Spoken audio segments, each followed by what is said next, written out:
Hi everyone, welcome back to another episode from Wake&Tech.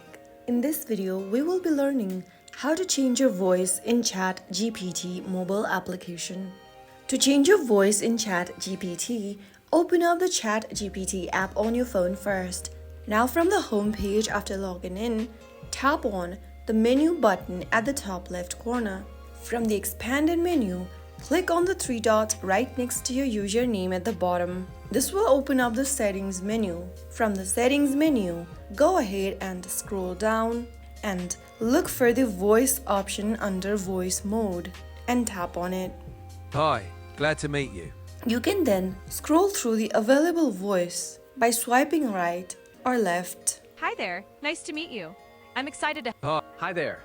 Hey, what's up? Select any voice to preview it, and once you are done, click on Done at the bottom. Soon after you do that, you will be able to change the voice in ChatGPT. And that's it. If you found this video helpful, don't forget to like, share and subscribe to our channel for more easy tutorials.